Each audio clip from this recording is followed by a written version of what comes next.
come from a lower middle class family. It's just a fancy word for poor people. How many of you are from poor background? Trust me, these are the guys with the costliest phones in the room. We have the funniest lives. On the flip side, it may be a tragedy, but it does not bother us because we are too poor to even pay attention. Moreover, you cannot pay attention in EMI. It has to be paid all at once. Who does that? Not we. Now coming to my own story. I was born under weight, under pressure, and under rich. And from that point of time, except my weight, nothing changed. Growing up, I always felt toys meant the unused utensils in kitchen. And the word tiffin itself meant the leftover rice from the previous night. And my parents made me believe that pocket money is the money adults put in their pocket and it's not for kids. But I was happy in my own poverty until one day my parents decided to invest all their savings on my education. Today when I look back, I feel they should have invested it on a land or something. It would have given better results. But no. So finally I joined in their dream school. You know you're in a place for rich when people start using forks, knives and handkerchiefs. That was my first encounter with something called handkerchief.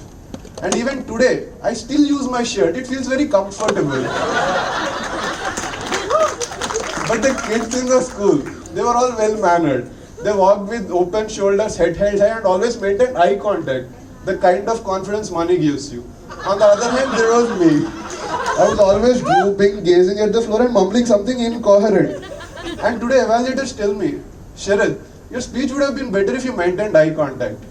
I wish I could tell them, it is not that I did not maintain eye contact. I cannot maintain eye contact. So by the time I came to 10, the majority of the students in our class were rich, stylish and ambitious. And again on the other hand, there was me. I became the topper of that school. So slowly the unconfident me became semi-confident. And the drooping head slowly started lifting. Did it lift too much for its own good? We'll soon find out. So now going on with the story. No one tells you the flip side of being a topper. It completely restricts your choices. So now I had only two choices.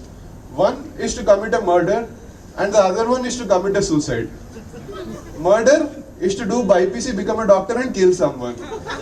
Suicide is to do MPC, become an engineer and kill all my dreams.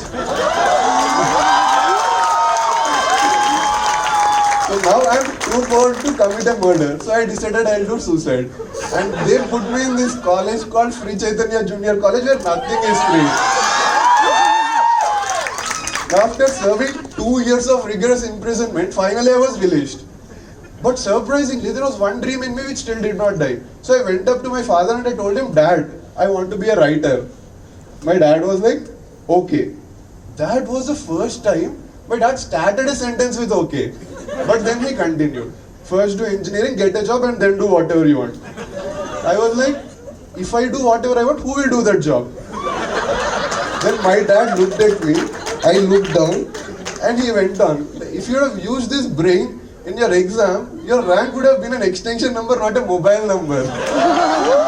He had a point and I needed a place to live in. So I joined engineering. One day I went to college.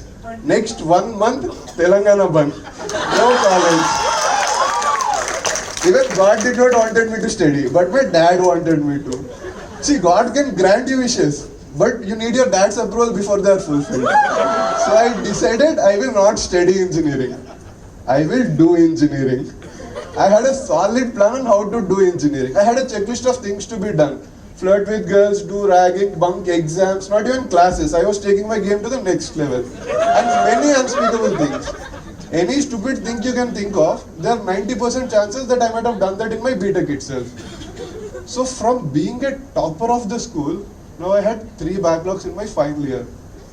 Before I could contemplate what was happening in my life and set my priorities straight, placement season rushed in.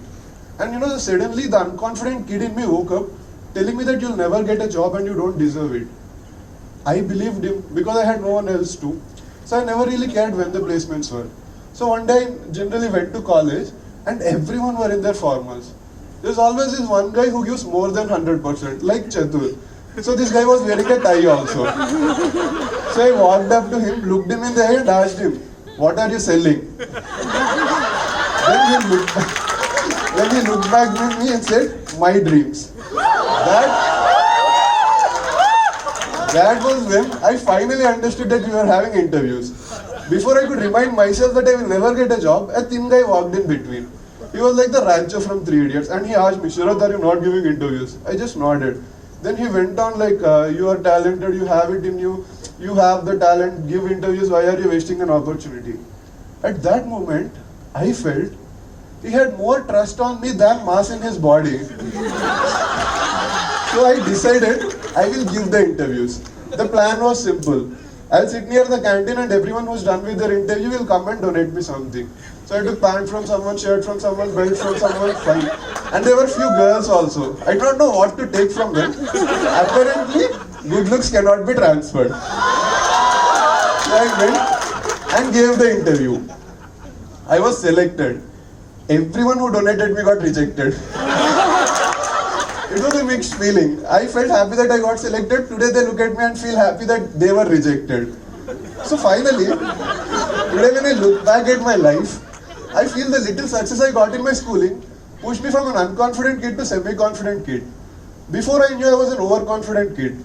And the backlog failures had hit me so hard that I went back to being an unconfident kid. And thanks to my friend, I had just enough confidence to get a job.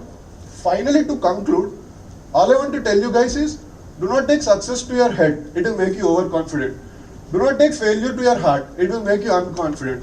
Between these two is a thin line where you have just enough confidence to get things done. Like me trembling inside but managing to complete my speech by being unconfidently confident. Thank you.